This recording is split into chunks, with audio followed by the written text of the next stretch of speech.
Hello, everyone. It's been a minute, but welcome back. It's mostly football. I'm your host, Dylan. I'm here with my buddy, Nate, and we're here to talk about so many things since we last saw you. Caitlin Clark is setting the women's basketball world and the men's basketball world on fire. Mike Tyson versus Jake Paul, question mark. We got NFL Combine stuff to talk about, NFL draft news. Fletcher Cox retired. Baker Mayfield signed. Mac Jones got traded. Let's get into it.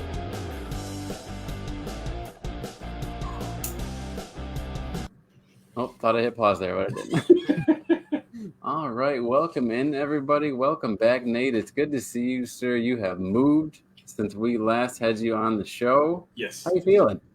Feeling great. No stress, but feeling great. It's always stressful. I mean, we've moved twice in 6 years, and stuff gets lost, stuff gets misplaced, and it's just annoying. That was one of the things. I was stressing. I was like, oh shit, I couldn't find through all the madness, I couldn't find my birth certificate, my social security card, and my passport. And I was like, oh, well, shit. Yesterday, I was going through one of my bags, and I was like, oh, here it is. Thank God. I don't have to worry about it been stolen or lost or something like that. So, I mean, it's only all the most important stuff to identify you with. Yeah, right. I don't even know where I think you would have to go to like Washington D.C. just to get started. Just to get started with that, be like, hey, I exist. I need my social security and all that. I was definitely happy I didn't have to go through any of that. So, yes, I mean, other than that, we're good. The new place is nice. I had to do some yard work yesterday and had to clear out the garage a little bit. So, but everything's running smooth. Dude, how is the weather over there? Because I know over here it's already like, you kind of don't need a jacket anymore over here in Georgia. It was a little bit windy today, but definitely it was nice. It was cool. Like you could wear a long sleeve, nothing too crazy. Like you could wear long sleeves, little hoodie or something, light hoodie. But it's fit to warm up here shortly. It's about to warm up here. Well, hell yeah. And also, I mean, I don't know if you're familiar with this over here. We get crazy pollen about this time of year. Does that happen, Texas? I was fighting that shit last week. Like all last week, my allergies whooped my ass. So, no, I'm good though. And, let's get the banner up here. I didn't make it for nothing. And for those of you too tired to even remember because you set your clocks forward, it's daylight savings time, baby. Worst time of the year. Man, we lost an hour today. RIP to that 60 minutes. Wait, I thought Congress fixed that to a point where it wouldn't happen anymore. It was going to be like a state-by-state thing for a while. I know it was going to be weird for me when I was living in South Carolina and working in Georgia. It was like I would have ended up like leaving an hour early, way before everyone got into work. I thought they all came to an agreement to where we wouldn't do this shit anymore. I hope they do. That didn't happen. Because, I take my aunt's advice on a lot of things, and this is one of them. She said for the longest time now that daylight savings time, it's unnecessary because they always say it's for the farmers, and she comes, from farmers. Yeah. If anyone knows, she knows, and she says it's not necessary. We don't need daylight savings time. How does losing an hour and then gaining an hour beneficial to farmers? It's because of the sun coming up and rising and setting. It's kind of before the sun either. Oh, I know, but you got to get on the schedule with feeding the animals and all that stuff. Yada yada yada. Yeah. So you want to start talking about? Whoa. Oh, never mind. I read our clock wrong here. I thought we'd been going for an hour and 4 minutes already. No, man. That's when I read that. It for me, man. It's this whole like I said before we started. Caitlin Clark, Angel Reese, and there's a couple other female basketball that are in college right now. They're bringing that attention. They're bringing that excitement to women's basketball. That's just me being honest. Like they're bringing that. They're making it exciting. They're making it exciting. Caitlin Clark, her breaking the record, and she's. I I can't wait to see what they're gonna do in the league. To be honest. We've got this article up here from Could bring in $1 billion. CNBC. Morgan Smith writes, women's sports could bring in over $1 billion in 2024. Record-breaking viewership. Stars like Caitlin Clark are driving growth. So just as Nate was talking about there, these women lighting the world on fire. And the thing for me, is like, it goes back to marketing. Because Caitlin Clark's been in college for 5 years. She didn't just become good. She didn't just start getting close to these records. It became a marketing thing. Like, and I think that's one of the biggest issues with women basketball in general is marketing. Like, when March Madness starts, you see this shit plastered everywhere. Men's basketball everywhere. March Madness is all it is. It wasn't so much for women's basketball. And I think now that they have stars they actually have a face that they can push. I think that's what's really triggering this viewership. If I have her picture up there, are we gonna have to pay her for that? I don't know how this NIL stuff works. I highly doubt it. I highly doubt it. But man, it's like I said, it's for me, it's crazy. Like I actually enjoy watching her highlights. Like, her highlights are crazy. Like, her whole team is funny good. to hear you say that, because you've always been the classic, like, women's sports not worth it. We did a whole episode on it. Her whole team's good. The entire Iowa team is good, and they run everything through her. And as long as she's running, the team is running. Well, and we did that episode about like when Megan Rapinoe was talking about equal pay with the women's soccer team and the men's soccer team. To a certain extent, like, there's definitely a fair argument to be made that perhaps if their games were in prime time more, where the viewership was higher, then they would get more regular viewers over time. Because I'll tell you what, when I played the women's fantasy basketball league, I mean, I watched a few games. I signed up for. I told you I signed up for that YouTube season pass there just to watch all the women's basketball games. It was like $7 or $8 for the whole season. But yeah, it was fun. I watched it. There was a few women that were fun to watch, and I got into it because of fantasy. And I think that's a huge advantage that the women's sport should take advantage of as well, as being welcoming the fantasy community, because that will help the growth. But yeah, I mean, maybe there is an argument to be made that if it was just more prime time available for viewership, that it would be, I think, bringing more revenue than it has. I still think it's not gonna compete against the men. You're still getting a better product. It's more fun to watch dunks and things like that. But well, the men also they have more stars. They have more faces to push. The women's college really, they only have the two players from LSU and then Caitlin Clark. So you got Angel Reese, Caitlin Clark, and I think her name is Floje Harris or something. They don't have a lot of faces to push in college. And then once these ladies get to the league, like, now you got to replace these women now. Right. And what Caitlin Clark did this year is just nothing. It's nothing short of amazing. Like, she had an historic run. So I mean, I think that was one of the biggest things. The biggest draws is she has the most points in NCAA history, both men's and women's. Please be sure to point that out. She had the most. I think she has the most threes in NCAA history now. So that's entertainment. That's what people want to see, records be broken. But the thing is, I mean, she did that in 5 years. I mean, how many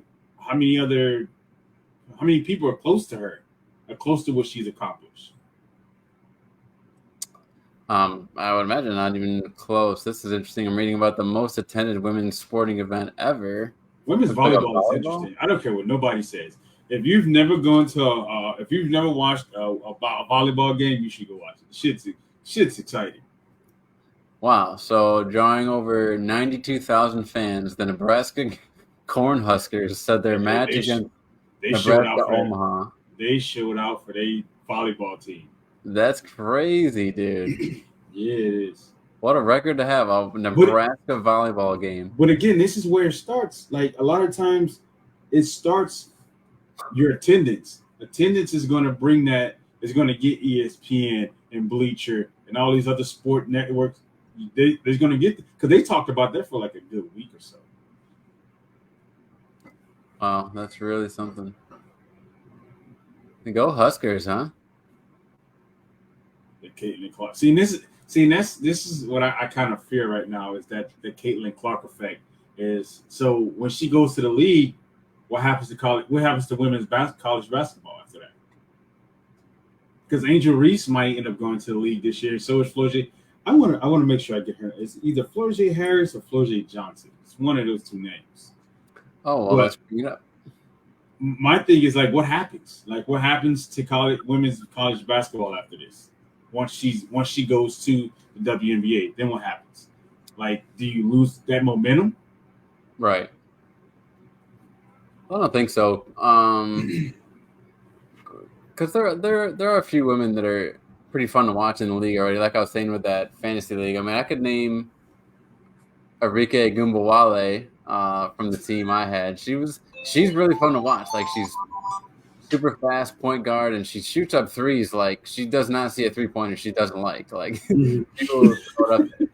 Other than that, even Candace Parker, I'll give you that. Like even Candace Parker, who I remember being young at UConn. I believe she played at UConn, right? I think so. Even she is kind of like a vet now. I think she's toward like the other end of her career. So you're right that they need a boost in youth and juice. But and it's not even just that because you think about it, like we know names like Cheryl Swoops and we know Reggie Miller's sister. We know these women Johnson. I knew it had to be one of those black names. I knew it was Harris or Johnson. It was one of them. But if you look at we knew female basketball players like Cheryl Swoops and we knew these women because they were talked about. But then it kind of just fell off at that point, and then you don't hear about them anymore. Nate, you gotta tell me what's happening right here. This debacle. Look at the way she's looking at him. So she's the one who initiates it. The big one, number 10, she initiates the whole thing. So Floje Johnson. So she is like, it all starts at like midcourt. If I remember correctly, I think because South Carolina, they had the game won at this point. So South Carolina, they had the ball. I think Floje Johnson, she fouls the South Carolina player. The whistle gets blown, obviously, play stops. She kind of like shoves the South Carolina player. And then number 10, big ass, she comes over and floors Floje Johnson, puts her on the floor. And then it just erupts. And then Floje Johnson, her brother, jumps. He clears the scoring table. And he's on the court at this point. And I'm like, what the fuck is happening? Is this the same guy that jumped over the bench in the courtroom there and got to the judge? I have no idea. I just know because you can see. So if you watch the video, you can see the police officer running. You see him running down the stairs, chasing him because he clears the scoring table, and now he's on the court. He's squaring off against the South Carolina players. I'm like, wait a minute, what the fuck is happening? Oh god! But they kept saying it was a fight. I'm like, it was more of a scuffle, more of a kerfuffle, if you will. It was just a lot of shoving. It wasn't like nobody was throwing punches. It was just a lot of back and forth. Listen, it's number 1 versus number 2. Number 1 just beat number 2, and they're preparing for March Madness. Like that's really what it is. So they just won an SEC championship. So now we got to get into the tournament now. So we're gonna see what y'all about in the tournament. I was just thinking. I know sometimes these dudes get absolutely blasted in the next week, and sometimes they blow out an ACL because they get ran into. But how fun would it be to be a sports photographer? I mean, Okay. shit. If this is the type of stuff you get to do, and the thing is, this is pretty much what the whole picture was. This is it. This is like people started coming over and they were just breaking a fight up. Cause it's okay. So you see the little the black chick here, right here next to the guy with the dreads. Let's see if I can. Yeah, right there. Yeah, where you see that guy. So it started with her. So this is who Flo J. Johnson pushed. Oh, you're gonna So tell me it started with her? I don't believe that for a second. So she elbows. So Flo J. Johnson elbows her, and then number 10, her 6'8", all 6'8" of her comes and just blasts Flo J. Johnson and floors her, like puts her on the floor. And then that's when the shit broke loose. That's when that's when everything just fell apart. So this is Jameis Winston and this is Mike Evans. Basically, yeah. That's how it started. So it starts that way, and then it just kind of settled down. And then the problem is like the entire LSU bench got kicked. They got ejected. So all LSU had was their starters. And there was only like a couple players from South Carolina that got ejected. But when you lose your whole bench because your whole bench don't understand the steady asses in the seat, they all got up and cleared. I'm like, y'all, that's just dumb. All for a kerfuffle? Just it was small, man. It wasn't like yeah, I get it. You want to come to your teammates' aid. Let the players on the court do that.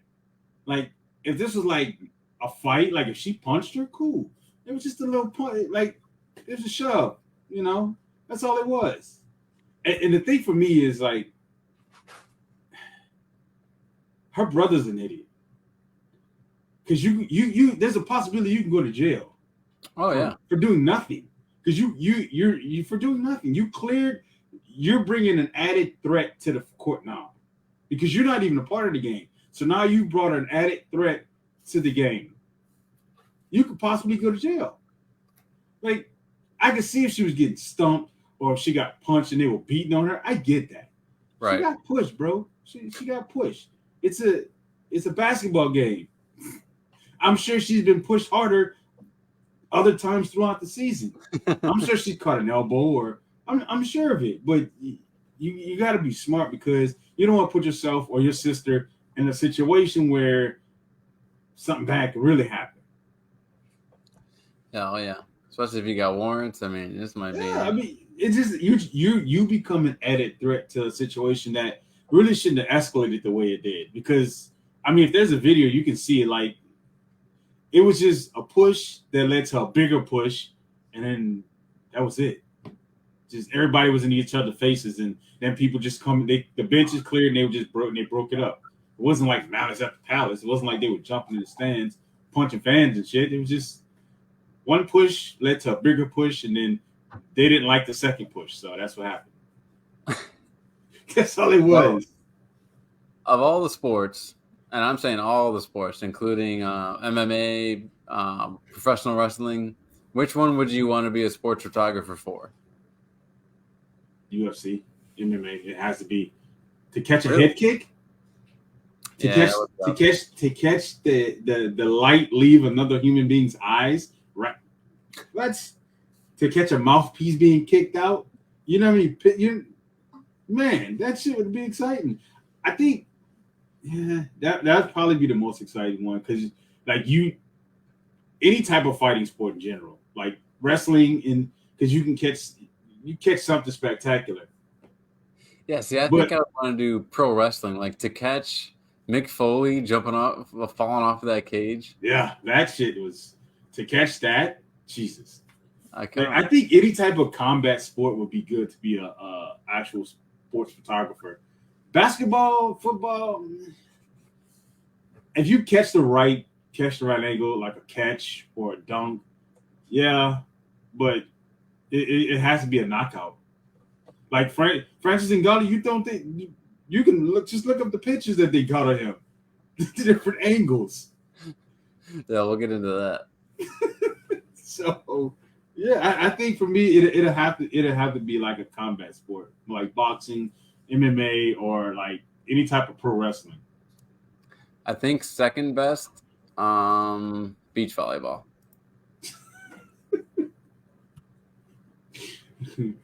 for obvious reasons. Yeah. What's next? So we covered the women's sports. Caitlin Clark killing it. The kerfuffle. So now let's talk about something that Nate doesn't truly believe in. He's not sold on this yet, but I am What? kind of. Well, you're just like you think maybe one of them's going to take a fall. Oh yeah. This about the legitimacy of it. The legitimacy of this shit. This shit. Because I mean, if you look at all of Jake Paul's opponents, you telling me a guy who's probably been boxing what? How long has he been boxing? A couple years now. You telling me some of the MMA guys that he fought could knock his ass out? Are you telling me? You telling me guys like Tyron Woodley could knock him out? Yeah, I mean, I understand Ben Askren, but Tyron Woodley. No, I don't understand Ben. You telling me Ben Askren could knock his ass out? That's what you're telling me. Askren's a wrestler. I don't know. I'm sorry. You've been fighting your entire life. This man has been a YouTube star. He just started fighting. And you telling me you could, like Nate Robinson, I get it. Nate Robinson's a basketball player. Yeah. Cool. Understandable. Knock him the fuck out. But retired fighters, I'm sorry. Like this is the thing for me, is just like, what is Mike Tyson going to do in this fight? Because there's no way you're telling me that Mike Tyson is going to lose to Jake Paul. Oh man. It says this article. Oh, I should credit the previous articles too. We used AP for the LSU South Carolina fight article that was by Pete Ayachabelli, and we used CNBC for the Caitlin Clark effect article that was written by Morgan Smith. Okay, I did bring that up. And now we are on to a Forbes article: Jake Paul versus Mike Tyson. Who is the odds-on favorite in boxing fight? From Forbes. By Henry Palatella and Brian Pempis. If it's a legitimate boxing match, Mike Tyson. Mike Tyson is the only answer. The only people who are saying Jake Paul are these fucking YouTube kids. these Gen X kids. Nobody that was born from, I'm gonna say 89 back, is picking Jake Paul to beat Mike Tyson. At the age of 58, I would pick Mike Tyson 100 times over 100. There's no fucking way I'm picking Jake Paul. If it's a legitimate fight, I'm picking Tyson every time. On January 17th, 1997, Jake Paul was born in Cleveland. 6 months later, then 31-year-old Mike Tyson fought Evander Holyfield in Nevada in an event that grossed $100 million. Wow. I can't see Mike Tyson. Oh yeah. Also, it's going to be on Netflix. That's right. Yeah, so I can't see him. I can't see him taking a dive. I can't see Mike Tyson wanting. He loves boxing so much. I don't see him signing anything saying you got to take a dive or you got to let. No, I just don't see it. Regulated sportsbooks haven't yet posted odds for the fight, and it's unclear which ones will. Typically, bets can be offered for official sanctioned fights, not exhibitions. Bovada, an offshore regulated betting site that is not legal to use in the U.S., listed Paul as a minus 500 favorite with plus 325 for Tyson. Also, Paul is the favorite. That's stupid. There you go. However, a day after the fight was announced, Bovada had Paul as a minus 225 favorite, Tyson at 170. Apparently, the sportsbook saw initial betting interest on Tyson. I don't know. Whoever did this don't have a fucking brain. Paul is 9-1 in his boxing career. Unless they're setting Tyson up to be the underdog just so they can have a massive payout. You cannot put Jake Paul over Mike Tyson. Look at the names he's beaten. Exactly. That's what I'm saying. You telling me Nate Diaz couldn't knock him the fuck out? Anderson Silva? You telling me all these guys could knock his ass out? Anderson Silva has knocked out a number of guys. So has Nate Diaz and Tyron Woodley. They've all knocked people out. You telling me you couldn't knock out a guy who's been boxing for a couple years? Are you fucking for real? Is Mike Tyson really going to fight Jake Paul? Yes. I think the contract's already signed. At least for now. They're going to fight in Jerry Jones Stadium. Perfect. They're going to make a fuck ton of money. That is AT&T, right? That's Jerry Jones. That's yeah, Jerry World. The AT&T Stadium. Yep. That's the only thing that's bothering me about this whole fight. Sports betting illegal in Texas, and Paul Verstappen. So that's funny. I don't think it's legal out here. So sports betting is not legal in Texas, and it'll be interesting to see how that dynamic plays out ahead of the fight. Yeah, it's not legal in Texas, so. But like I said, based off the video you watched, I'm thinking Tyson. Mike Tyson has a career record of 56-6 with 44 knockouts, one of the best in sports history. So why would I pick Jake Paul to beat Mike Tyson? And if Mike Tyson wasn't in great shape, if he looked like George Foreman, cool. Yeah. All right. Yeah, slow, sluggish. Yeah, he might knock him out. Tyson don't look slow. Tyson's in great shape. And he still has that power. I don't know the answer to this question because I know that like the less glove you have, the more your fist feels the impact. So I think it's harder to tee off on guys with like the less glove you have, right? I've never did boxing. I don't know. I don't know that much about boxing gloves. I just know if you catch somebody flush like Mike Tyson's done in his career, you're gonna be seeing stars for some time. Well, ultimately, my question, I'm just not sure if it's more impressive or less impressive to have that many knockouts in boxing, because I would think it's the reason I say that I would think it's more impressive because there's so much padding to actually knock someone out with the amount of padding is impressive.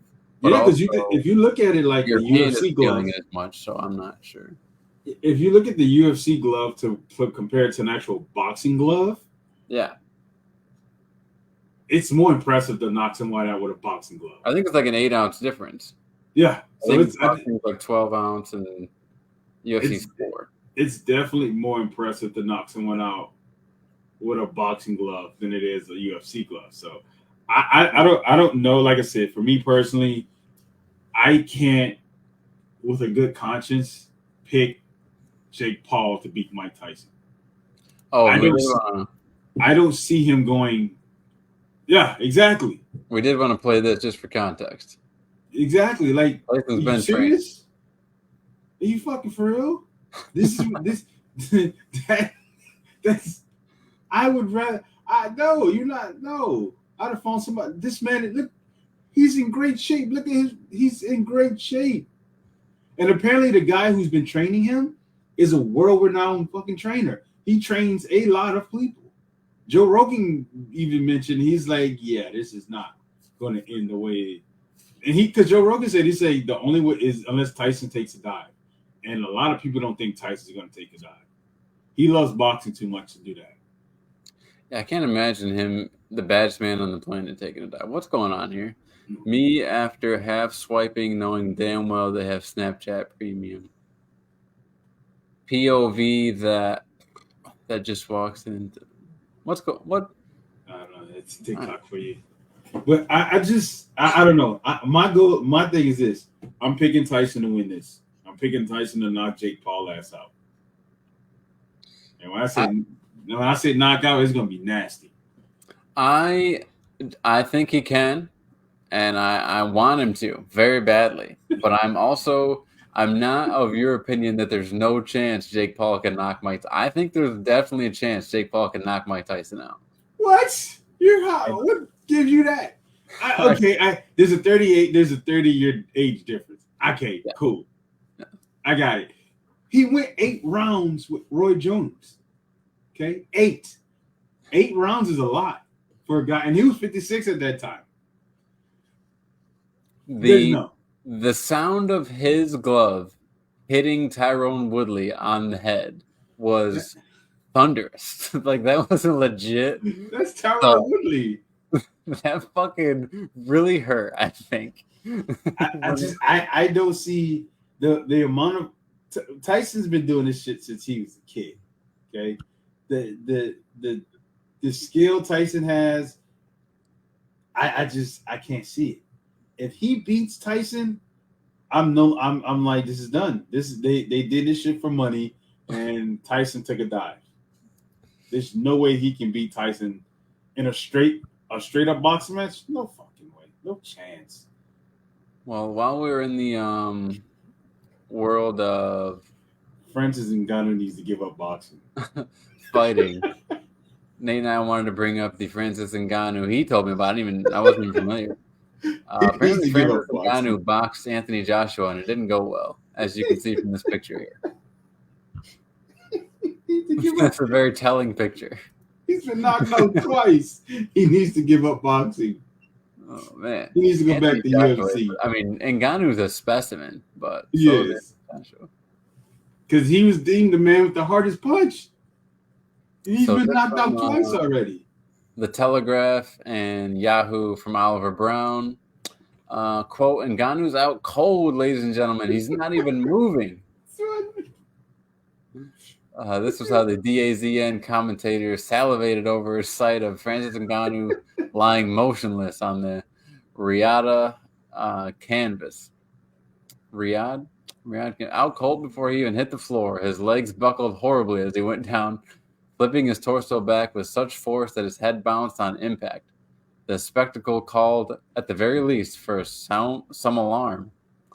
Not that you detected much from the man with the microphone, or from Eddie Hearn, who leapt into the ring for his photo op with Anthony Joshua before anybody had the faintest idea about Ngannou's welfare. Jesus Christ. He was out. Well, let's see the shit that's got this Oliver Brown so flustered. He's not happy about the treatment Ngannou got here. I've watched this fight. I've watched this clip a million times, dude. It's just terrible. Bang. Good sleep. Sit down. So this is the second knockdown, and then here comes the third and final one. He should have called the fight there because he wasn't there. It's clear he wasn't there. Oh yeah, and Francis Ngannou was a big man. Francis like, do I know you? Right. This should have been wow. You should have called the fight when he was knocked down the second time because you knew he wasn't there.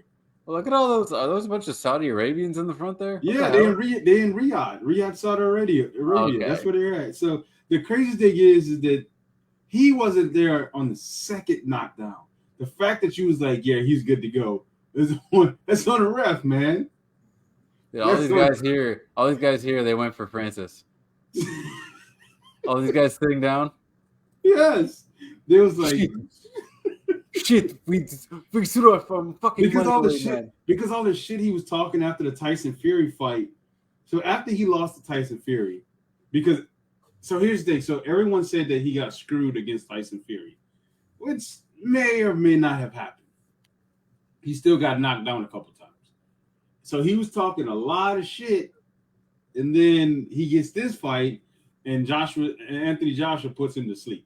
So there's no question whether he got screwed or not. He put you in nap time. That's what he did.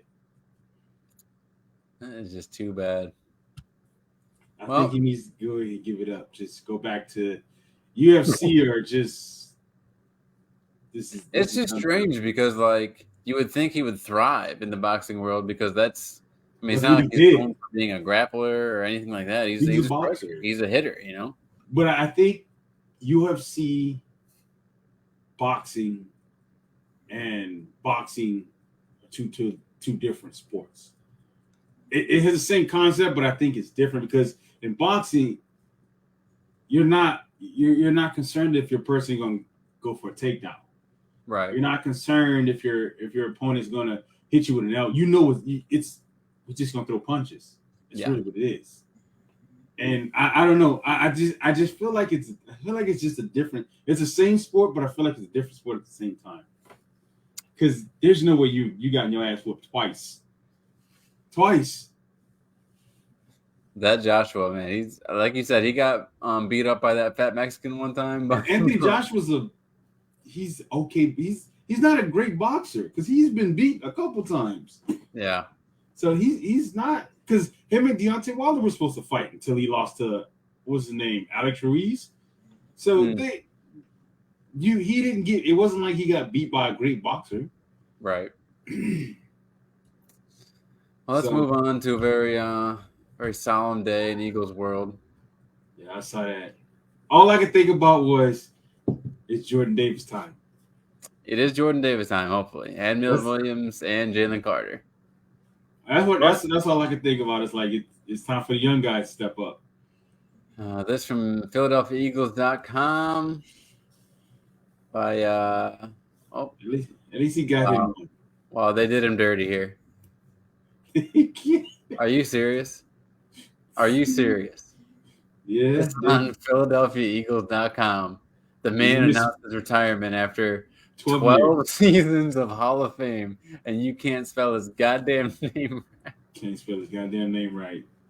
God damn it. Well, that aside, Fletcher Cox.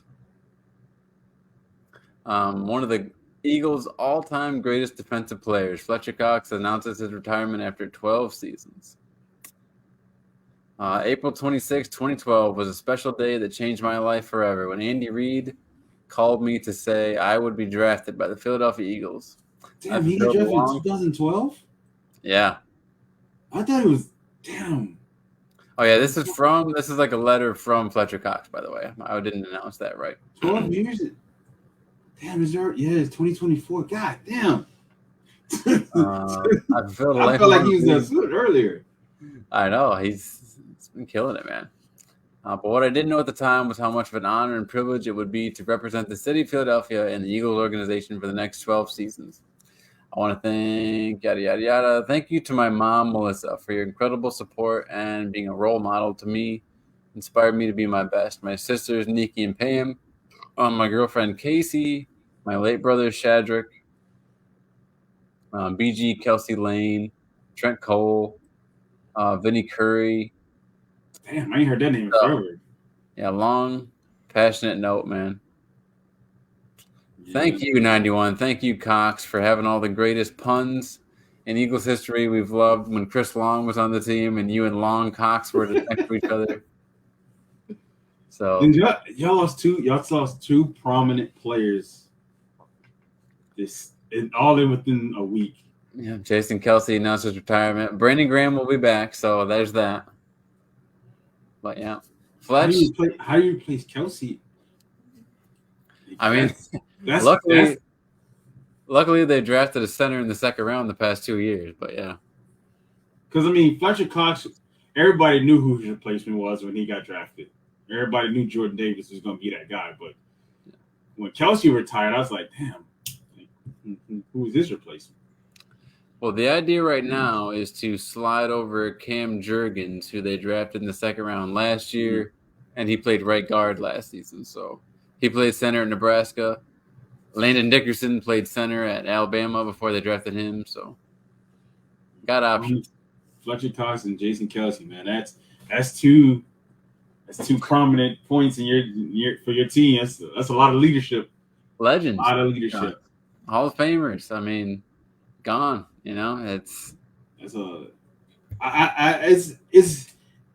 that they decided to walk away when they did. And you know what's crazy though is like because I felt like he was gonna go. I felt like he'd have retired last year. Yeah.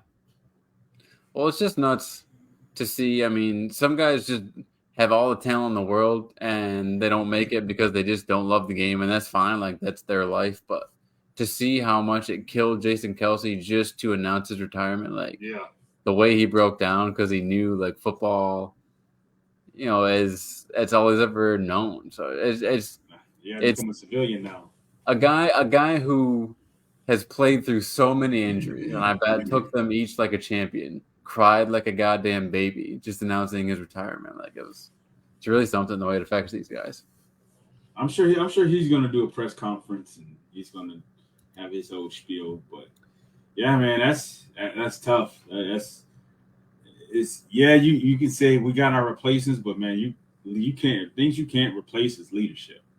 No. Like, you cannot replace that type of stuff in the locker room. And they've, throughout his career, it's been important to like match him with someone to just try to get on his level, whether it was Benny Logan or when they brought in Malik Jackson, they brought in Hargrave these past few seasons, drafting Jordan Davis. Like, it's crazy the amount of time and effort they spent just trying to help him out, because he's such a dominant player, taking on the double teams and still being so productive. Even last year, the year before he retires, I think he had like 7.5 sacks. So yeah, that's man, it's gonna be odd. I mean, you're looking at like a lot of players getting ready. Like a lot the landscape is going to change. A lot of older guys are getting ready to get up out of here. Oh yeah. But every year you think, oh, I don't know how the league's going to survive without Elway, Marino, Steve Young, Montana, Favre. In our guys. Yeah, and that was earlier than us. Like I remember thinking, oh man, when Ray Lewis retires, I'm not even going to want to watch football anymore. Like, right? Yeah, we all had that. Then it's just like you find these replacements. So it just sucks to see them go, but I mean, at some point, you got to call it quits. Now here it is. Okay. Quick free agency notes here. Kevin Byard and the Bears have agreed to a 2-year, $15 million contract. This from Andrew Peters in the Bleacher Report. I say good luck and good riddance because I was hoping for a lot from Kevin Byard, but he fucking sucked, and I have nothing to say about him for his time in Philadelphia. And now y'all see why the Titans got rid of him. Holy shit, dude. I mean, I was ready because I think he led the league in interceptions one year, but I've learned my lesson on that, because the Eagles signed Anthony Harris the year after he had led the league in interceptions, was terrible that next year. We got Kevin Byard, the year after whatever. Byron Maxwell, same goddamn thing. He sucked after he was so good. Now if you want me to go back to him, he fucking sucked when the Eagles signed him. So yeah, we'll figure it out eventually, but we don't have great luck with DBs all the time. I mean, Justin Simmons is available. You might want to go snatch him up. Don't give me a wet dream right now thinking about. But you know what? He'll be the worst Eagle of all time if we the way that our luck works. But hopefully he's a good player. But yeah, he's only been in the league 8 years. I think he's still got a little left in the tank. Following his release from the Eagles, Byard signing 2-year. He's 30. 7 years being the Titans. I mean, I think for me, you got to pay me a lot of money to go to Chicago because it's cold as fuck.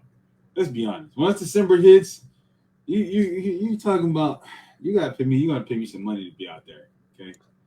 And not only is it cold as fuck, but like the defense is okay. I'll give him that, but you have no idea what I guess you're assuming he's going to have Caleb Williams, so maybe that's exciting. But you're going out to a cold ass. Well, when are they supposed to have their dome ready? That's a good question. I don't think it's going to be a while. I think that's going to be probably another year or so. So you're going to a team that sucks in the winter. Is going to have a rookie quarterback. Mm-hmm. So you better pay me well.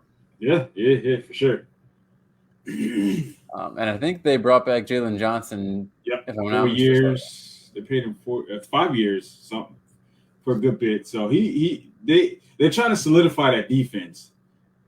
The problem is your offense. Oh, let me get. But I think they're looking at probably. I really want Justin Fields, if I'm being honest. But here's the problem. I think Caleb Williams is rubbing people the wrong way. We'll talk about like ownership and all that. Everybody, ownership, coaches. No, but like, yeah. The combine was bad for him. The combine was fucking terrible for him. Okay, interesting you say that because I have an article. Well, I'll pull He up later, but yeah, go ahead. he did. He's a walking red flag. So his agent, basically. So they hadn't hired like an NFL sponsored agent. Like his dad is basically his agent, and his dad is asking teams when he get drafted they want to skip the rookie contract, which is not gonna fucking happen, and then he wants a stake in the team. I'm like, are you fucking serious? He's like, what makes you think your kid is that good? I love reading Listen, those headlines. huh? I love reading those headlines Like, because listen. Your kid, you're telling me your kid is, your kid's gonna be what? Who is your kid? Like he's not. We saw him play this year. The first time they played an actual good defense, they only scored 20 fucking points. 20 points. And what's crazy to me is that he thinks that collective bargaining agreement is going to be changed because of him. Like you're not that good, kid. And then he didn't do any medical at the combine. He didn't run. He didn't throw. He didn't do anything at the fucking combine. Just ask dumbass questions. He answered some questions, and a lot of his questions were seemed like real arrogant. A lot of it was real arrogant. A lot of it was like, if I'm like, nah, I'm not touching that with a 10-foot pole. Because what if we don't give him what he wants? What happens then? yeah, he's just gonna sit out or What the fuck is he gonna do? He's gonna start faking injuries? What is he gonna just not play well? Like what the fuck is gonna happen? But I personally, I believe Chicago's gonna pass on him, keep Justin Fields, and take Marvin Harrison Jr.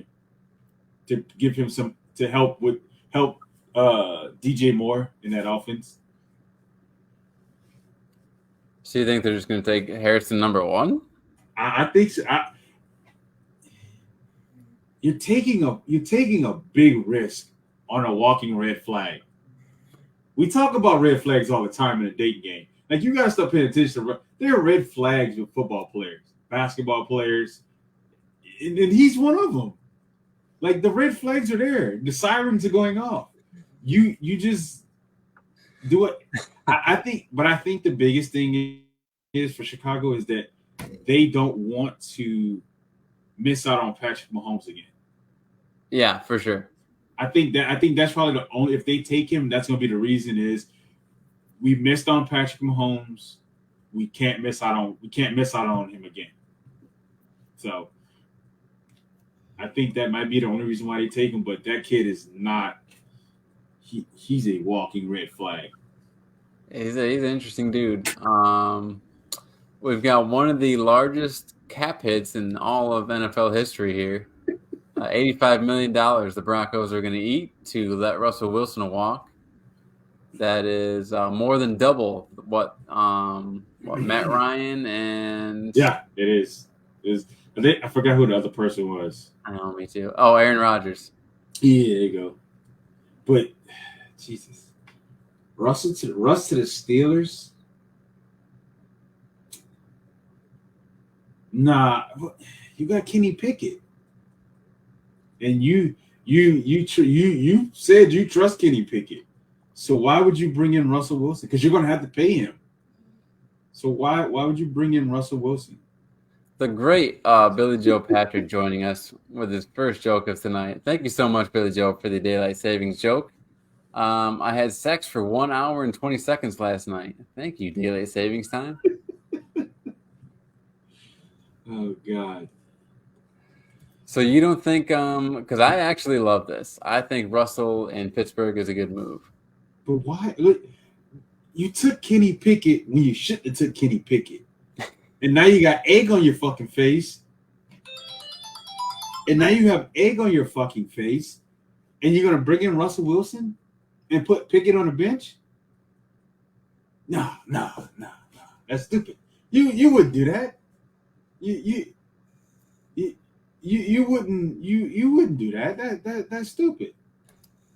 You wouldn't. So you don't think a Russell Wilson at this point in his career can manage a Pittsburgh offense with Deontay Johnson and George Pickens and Pat Fryermuth, Najee Harris, Jalen Warren in the backfield? I mean, I feel like you've got TJ Watt and you've got Minka Fitzpatrick, you've got Cam Hayward on the defense. Like, this is a team that is just like competent quarterback play away from being, especially, in a division where Joe Burrow is getting hurt. You never know if he's going to finish the season. Cleveland, obviously, Deshaun Watson. We saw what just happened with Cleveland. So Pittsburgh can compete in that division. I'm not saying it's a good fit. I'm just saying, like, you say you trusted Kenny Pickett. You said Kenny Pickett was your guy. You said that last year when everybody was questioning you when his first season and he played like shit. You saying this is our guy. Kenny Pickett is our guy. And now all of a sudden you want to bring in Russell Wilson? This don't make sense. This don't make a whole lot of sense to me. But hey, if you're telling me I can watch a Hard Knock series of Russell Wilson versus Kenny Pickett after seeing, how pumped did we get for Aaron Rodgers last year? And then nothing happened for the regular season. I mean, if I can watch Russell Wilson versus Kenny Pickett in an all-out quarterback. No, bro, I don't want it. This shit I can't even finish it. It's tough. This is not. I think the thing for me is, if you really wanted to I think you should have waited. You should have waited. You should have stuck with Mason Rudolph. You should have kept him at the helm. Drafted I don't know, a top fucking a wideout. I don't know, something. And then, figure out the quarterback situation later. But you took Kenny Pickett in the first round at pick 20. For what? That's I find it dumb at this point. I do. I find it dumb for you to bring, because you're going to pay Russell Wilson. He's not going to take a discount. He's not going to come in at the veterans minimum. You're going to have to pay him some money, and you're not going. So you're going to put your first rounder back on the bench for Russ? Is that what you're telling me? Well, I mean, you gotta. Yeah. Look what. See, it don't make sense. Look what New York just did with Zach Wilson. I mean, they were going to put him on the bench for Aaron Rodgers. But Aaron Rodgers coming off a pretty down year. Nobody knew Aaron Rodgers was going to be available, and they had to take quarterback. So Zach Wilson he wasn't the best option. I think their scouting department screwed them in that situation, because they should have definitely not drafted him. I think they were better quarterbacks, but hey. Well, if we're looking at the stats from last year, Russell Wilson is clearly above these quarterbacks right here in passing yards. Well, Joe Burrow don't count. Kirk Cousins don't count. Josh Dobbs don't count. Okay, because Kirk Cousins and Joe Burrow all got hurt. Josh Dobbs, he bounced from team to team, so we gonna cut him. Justin Fields and Desmond Ridder, that's not saying much. Bryce Young that's not saying a whole lot. Okay, he's under Gardner Minshew. Look at the guys he's under. Okay, so let's scroll back down. Don't do that. Scroll back down. Scroll some more. Yeah, so he's under Justin Herbert. He's under Gardner Minshew. Geno Smith played well. He didn't play great. He's under Derek Carr and Sam Howell. Okay, look, he's above Kenny Pickett, clearly. Kenny Pickett's on the next page. Must be. All right. So this is just passing yards. Where does he rank with touchdowns? Let's see here. See. Not that far down the list. We're right there, right below Patrick Mahomes. So he didn't. So he had a pretty decent season. He was 26-8. Yeah. So he had a fairly good season. So see, so let's tell a different story. My biggest question would be is so my biggest question would be is what happened in Denver? Was it the defense? Because if my quarterback is 26-8 and he threw for a little more than 3,000 yards, what the hell happened in Denver then? And he threw for 60. He was over 60%. So what the hell happened? What the hell happened in Denver for them to fall apart the way they did? I think, I know Sean Payton had obviously that excellent run with New Orleans and Drew Brees there, but just the way he kind of threw shade at Nathaniel Hackett early on in the season and then took it back, and then I think there was another incident with him later on in the season, but it's I don't know if I'm a fan of Sean Payton at this point in his coaching career. So that's number one. And then he's going to change it. He's going to have to change his. He's going to change his style of how he's doing things, because the way he's doing things is not working. It's not working the way he's expecting it to work. Yeah, because obviously berating Russell Wilson on national TV like that on the sidelines, you wouldn't have did that shit to Drew Brees. Right, yeah, that too. That was a big one too. So you got that. And then Javonte Williams was banged up a lot throughout the year. He was in and out. Jerry Jeudy, who just got traded to the Browns for that's horrible. 5th and 6th round pick. He was banged up a lot, so it was a rough year for Denver. So you got Cortland Sutton. There's another guy. There's another guy, but he tore his ACL. Or he tore his Achilles. But I know there's another wideout that was supposed Tim Patrick. Yeah, because he tore his ACL the year before, then tore his Achilles again. So yeah, I mean, I don't know. At this point, who knows the direction Denver's going? I think if Denver has an opportunity, I think they might. Drake might be the guy that they want. They would have to move up significantly from, I think they're 12, and they'd have to move up to they'd have to move up to 2. Because I know for a fact the Patriots trade Mac Jones because they traded him for a reason. Yeah. Let's get right into that one because they picked number 3. Yeah, and I think they're going to take what's the guy from LSU? Daniels. Yeah, I think Jay Daniels. They're going to take him. I know for a fact that they're going to take him. So this is New York Post. Did it, so. Mac Jones traded to Jaguars to end rocky run as Patriots starter. This is a head scratcher. I didn't understand why the Jaguars wanted to trade for Mac Jones. I didn't understand this one. Ryan Dunleavy traded for a 6th round pick. Because it wasn't like Trevor Lawrence constantly was hurt or he got hurt. I just didn't understand this one. I do think I think when they know they're ready to compete, right? They could have won that. I think they did win that division. Or no, Houston did. But they were competing. So I think they know they're competitive in the division. And when he got hurt, it's DJ Beathard. You're right. He did get hurt. He did get hurt in the season. That's right. Yeah.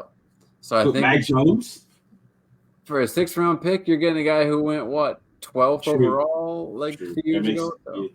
Yeah. I get it. Yeah. I mean, but yeah, I guess it somewhat makes sense. I think. Are you nervous about what Trevor Lawrence thinks? Nah, Trevor Lawrence ain't concerned. Trevor Lawrence knows damn well his job is safe. But it's just, is he better than CJ Beathard? I personally think so. Question, because we all saw how he played last year and how he's been playing. You're gonna think this is crazy, and I totally understand it. I'm sure. If you told me that the Las Vegas Raiders traded for Mac Jones, I would feel pretty good about their playoff chances. The what chances? If I thought you wait. Playoffs?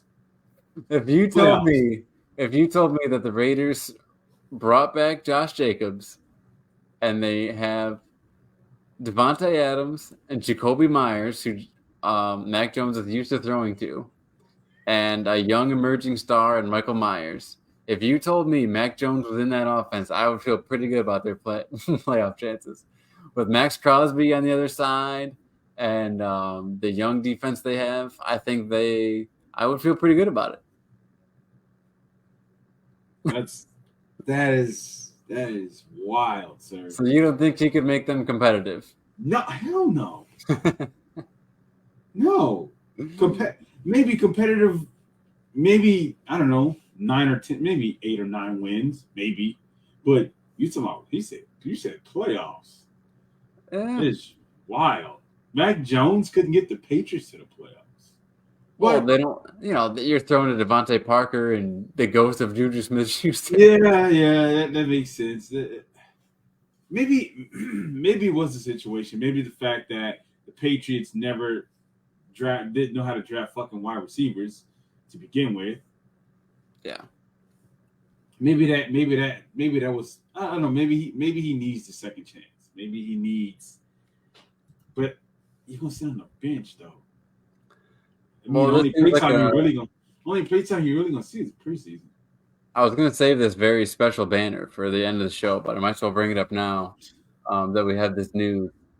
So I wanted to ask you, what do you think the percent chance is now that we have this that the Patriots draft a quarterback at number 3? Oh, it's 100%. 100%. 100%. There's no way you're at the top and you're going to have your options are going to be Drake May, Jaden Daniels, and I'm sure that what's the kid from Washington? Oh, Penix. Yeah, Michael Penix is going to be there. There's a lot of guys. The guy from Notre Dame, he's going to be available. Yeah. There's going to be a lot of options at quarterback. It's 100% chance that they take one of those quarterbacks. Jaden Daniels, I think because of who the head coach is, I think Jaden Daniels is going to be that guy. Oh, you think race plays into it, huh? I didn't say that. We all know Bill Belichick didn't like mobile quarterbacks. We knew that. Let's be honest. Look at the guys he drafted: Jimmy Garoppolo.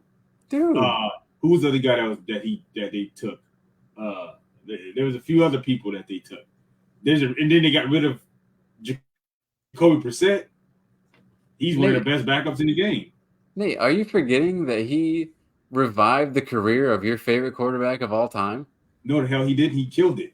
Are you forgetting that Bill Belichick brought in Cam Newton and said, "Please be my starting quarterback"? Man, that was a terrible run. It was a terrible decision on both parties. I cannot believe you just slammed Bill Belichick like that. Bill Belichick is not. He did your boy such a favor. He does not like mobile quarterbacks. Let's be honest. Let's be real. He does not like mobile quarterbacks. I think if you watch Jared Stidham at Baylor, you would realize Bill Belichick likes mobile quarterbacks. Jared Stidham? Are you fucking for real? Jared Stidham. That's the name you dropped on me. Jared. Before his neck injury, Jared Stidham was a very mobile quarterback. Jared fucking Stidham? Are you kidding me? Are you serious? All right. So not doing this. Okay, so you think they're definitely gonna? Is it a lock that Okay, so with Mayo being the coach, Belichick's out of the picture. Mm-hmm. Is it a lock that Daniels? Let's assume that Williams and May go 1-2. Is it a lock that Daniels is that pick, or could it be like McCarthy, Bo Nix? Let me say this right. Fuck it. I want to get this off my chest. If you take JJ McCarthy, anything higher than 4, you're a fucking idiot. If you take him in any round, you take him 1, 2, or 3, any of those rounds, you're a fucking moron. We JJ didn't talk McCarthy. about first round quite a bit. JJ McCarthy is not a first round talent. He's not. He's not. He I don't know why. JJ McCarthy didn't do anything in college. He didn't do shit. His defense carried him, and Blake Corum carried him. That's who carried him. He didn't do shit. Okay, he can't throw. His accuracy is horrible. His arm strength is even worse. He's not a good quarterback. He's not even a poor man's Brock Purdy. No, fuck no.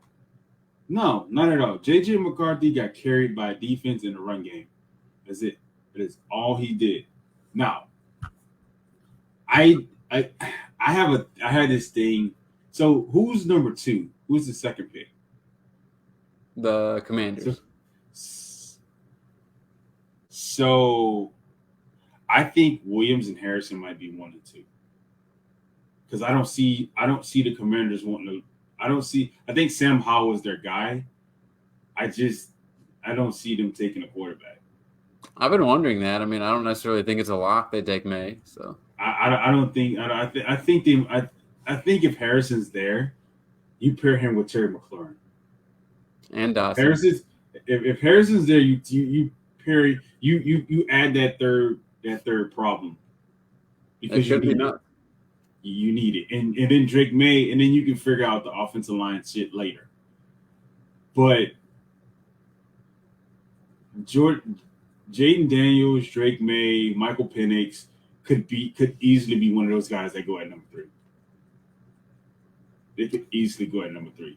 Now, Chicago is the wild card because they have another first round pick. Right.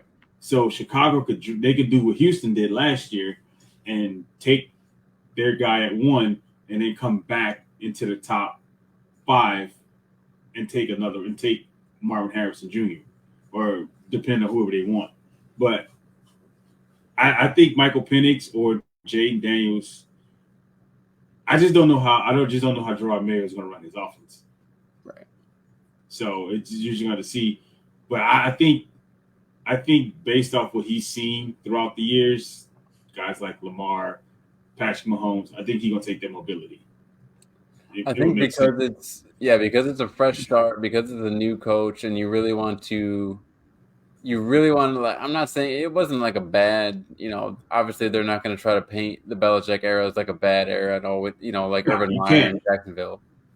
So they're not going to, paint it that way. But I do think they want to establish this is now the Mayo era. And I think Jaden Daniels is the perfect way to do that.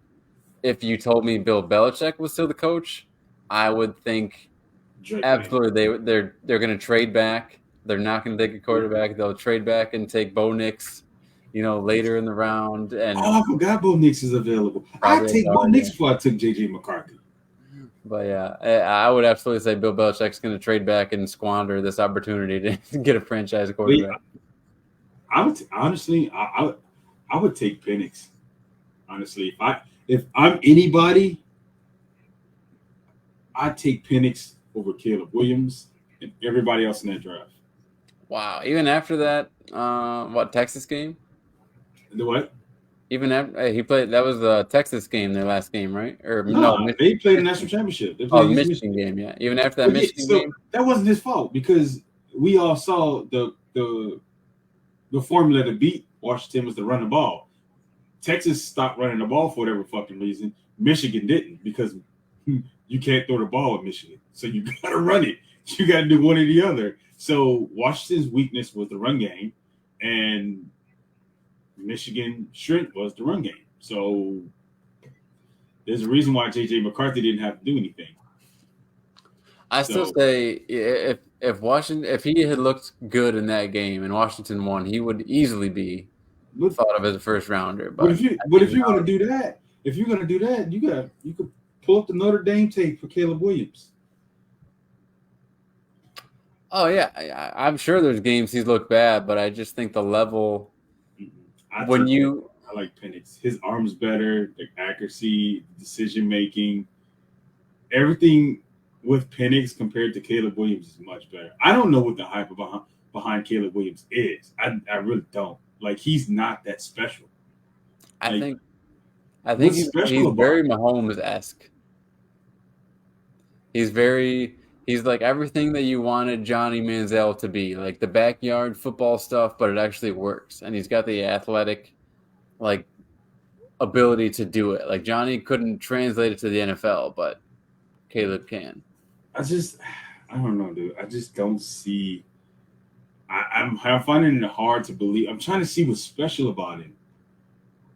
He's got super arm talent to go with his ability to like manage the pocket and just buy time back Yeah, there. but I've seen a couple games where his feet get kind of stuck in quicksand and he don't know what to do. And then the options are there, but then he bails out and pisses down his Yeah, leg. So I don't know. For me, I didn't a lot of the games that I watched that he played this year, the Colorado game, yeah, he had some big plays in Colorado, but everybody had big plays against Colorado. right. They played Oregon. The Notre Dame game is the biggest thing for me. He shit the bed. Like they put up 20 points. They were averaging almost 40 points a game, and then you play a real defense, and then what happened? You disappear. Yeah, I got no problem with the knocking him either. I think you're right. I think when it comes to if you're a timing offense and you need like that was the thing with apparently with Denver and Russell. Like Mark Schlereth said that Sean Payton wanted a quarterback who could throw on time and have the certain routes ready, and Russell just wanted to scramble around and do his own thing. Yeah, he's not that guy. Caleb Williams is not that guy. But hey, if he won it, if Chicago goes with Caleb, then more power to you. But It's nice to have a team to shit on every year. Like I it's nice to I have a see red Chicago. flags. It's nice to have a Chicago who's willing to take, who's willing to trade up to take Mitch Trubisky over Right. Deshaun Watson and Pat Mahomes, who's willing to take a Justin Fields and then apparently turn right around and trade him away. So it's good to have this team to perpetually show you how not to run an organization. Yeah, yeah. So we're gonna see. We're gonna see with the drafts what next month. Next month, baby. We'll see. We'll definitely be there to watch that. Oh, we're This gonna get into it, but I have my predictions. I like this. I love this. I like this. I really like that Baker's finally getting the the love he deserves. Like I wouldn't put it that way, but he's I'm getting what glad he he played deserves. well at Tampa Bay. He played well everywhere. But think about No, it. Cleveland, he sucked in Carolina. He sucked. he only played 1 year. He's He one season. sucked. He got a coach fired. He was so bad. Wait, hold on. Don't do that. Carolina was bad before He he got got Frank there. Reich fired. He was so goddamn bad. Carolina was bad before he got there. Let's be real. They Carolina got was worse when he got there. you can't. No. They were already bad when he And I got think there. he had one good game for the Rams when he was there. Like But he I'm wasn't glad he really. was good for Tampa Bay, but he was awful in I, Carolina. He was terrible at the end of his Cleveland career. Cleveland was bad. Cleveland was shit. Their organization is shit. They don't know. They They gave finally the got it man. together. They gave the man Nick Chubb, OBJ when he was still good, and Landry, Jarvis Landry when he was I'm still good. gonna say something that's probably gonna be. OBJ is done. He is done now. He was done when he was in Cleveland. Jarvis Landry was cooked. they were like They were they were in their well prime. done. They were well done, but they No, they were cooked. they were They were hockey puck burnt. They were done. Okay, OBJ was done when all his good years were spent in New York. Jarvis Landry, all his good years were spent in Miami. They were cooked when they got to Cleveland. I don't know. They were cooked when they got to Cleveland. That was a decent enough team, and he OBJ's probably have to go. He's probably going to find a new team. this year for sure. Yeah. This was a good move, especially I think like once they re-signed Mike Evans as quickly as they did, you knew they were bringing Baker back. Yeah, I mean, why would you not? I mean, you had a guy who can control your offense. He could run your offense.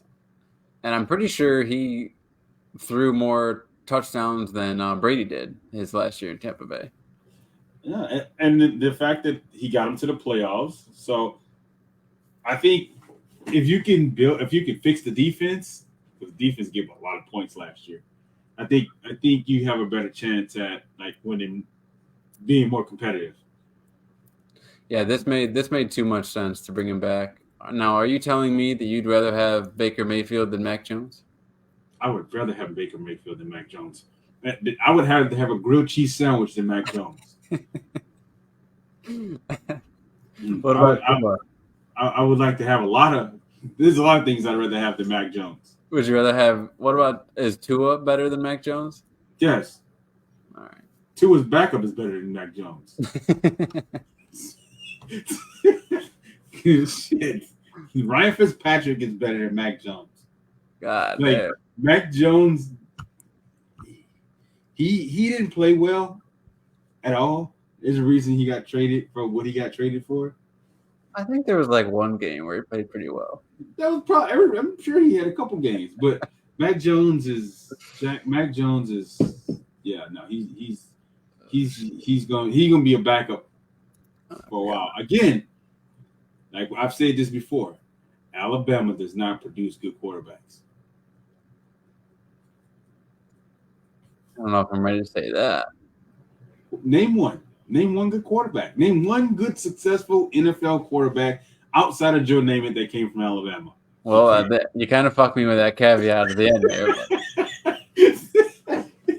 You can't. Because there's not, outside of Joe Namath, there's not one. There's not a single successful Alabama quarterback. Okay, 2 questions. What? Isn't it too early to say for Tua? No, Tua's okay. Listen to me. You don't get arguably one of the fastest wideouts in the game. They will give me wrong. He's probably one of the top route runners. Like I like Tyreek, and then you get a guy like Jalen Waddle. You have a dual threat run game, and you still can't fucking beat Buffalo. Yeah.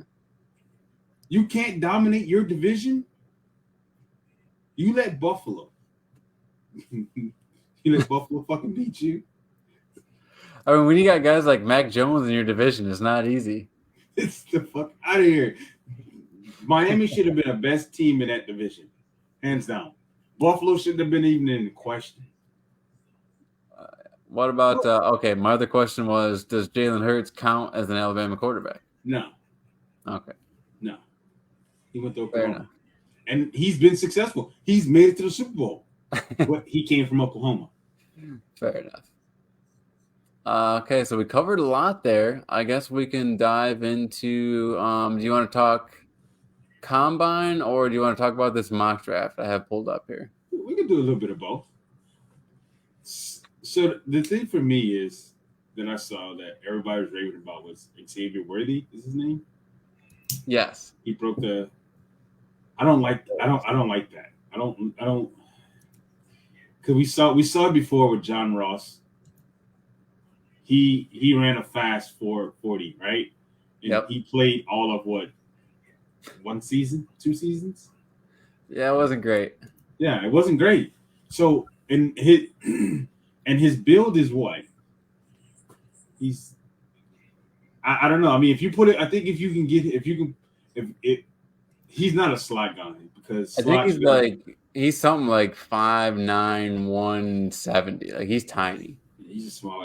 You're a kick returner, and that's the problem. Like you kick returner at this point. I don't see. Yeah, I mean, I see him as like you a deep threat. Like we'll make up some plays for you, but I don't see you as like my guy. I wanted to bring this up earlier too, and I think you're right, but also there's a lot of DBs in this class that are pretty tiny too. Yeah, I saw that. There are a lot of fast DBs in this class. So I don't know if that's just the way it's kind of trending with size in the NFL, but I want to bring this up earlier when you were talking about Caleb Williams. Apparently, according to this article, he came out a winner at the combine. How? I don't understand how. He didn't do anything, and this is your hyping up a player that's not worth it. Because there's not a lot special about this kid. Like, I don't even know how he became the guy to talk about. It really doesn't say why he was a winner either. It doesn't, because he didn't do it. They've shown everything he didn't do. He It didn't just run. said he didn't undergo any medical tests. None. Like, So you don't even know if he's injured or not. You don't know his build. Who knows? That shit. I don't know.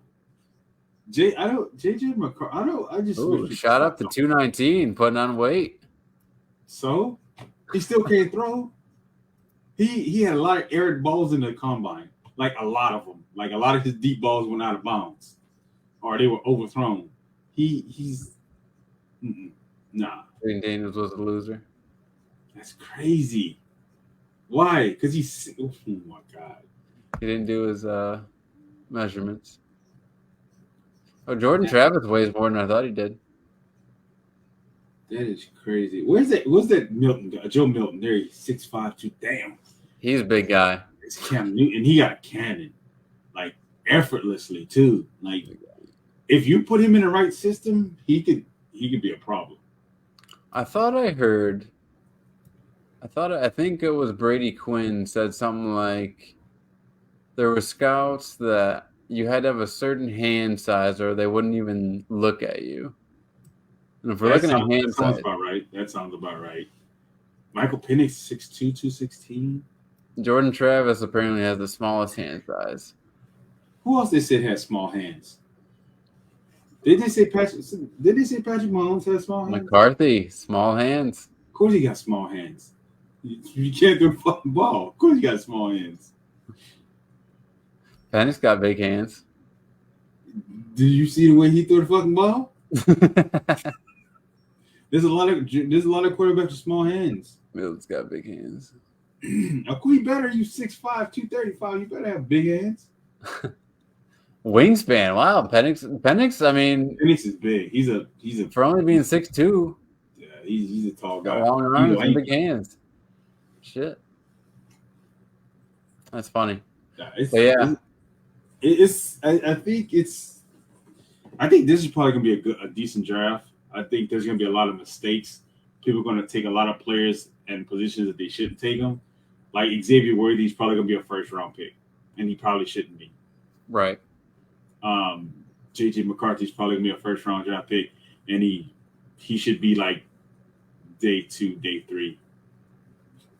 I would say like he should definitely be 4th, 5th, maybe. I wouldn't take him any higher than that. Unless you really need a quarterback and he's the only thing left.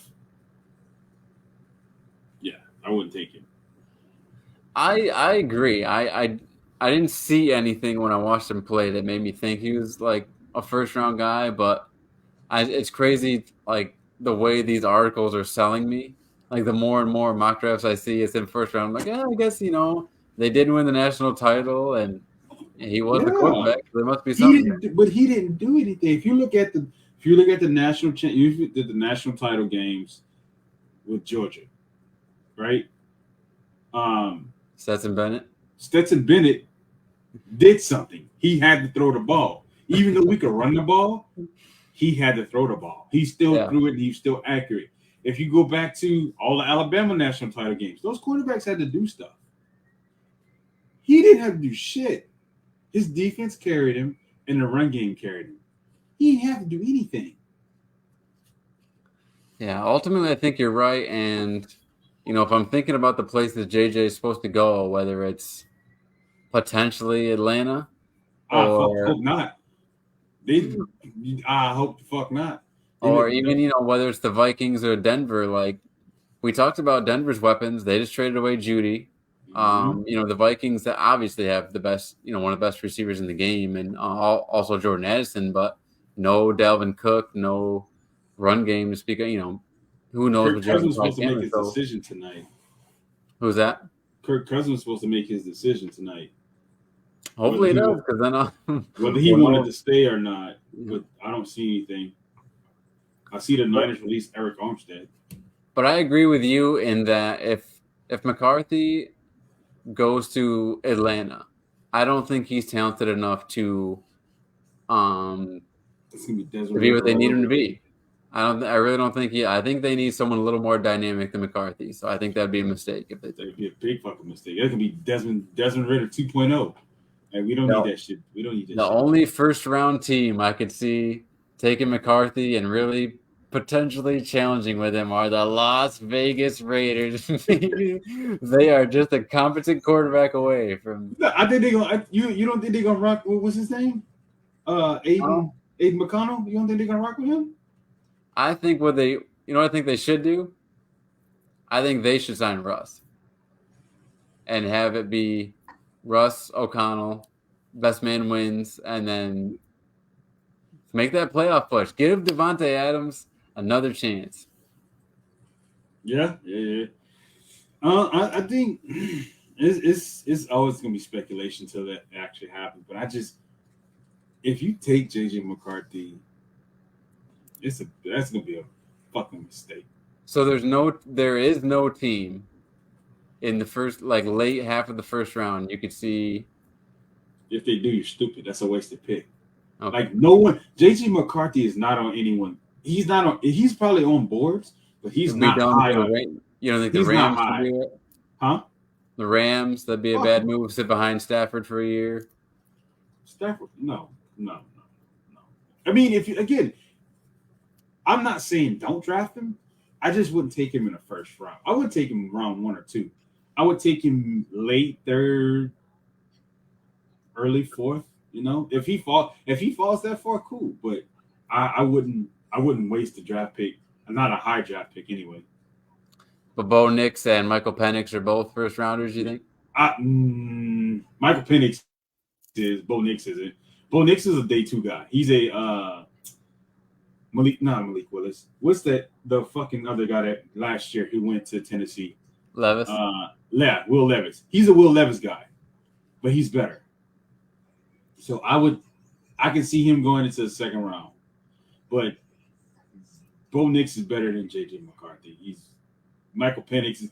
There's a lot of quarterbacks better than all those guys you saw on that board. Probably better than him.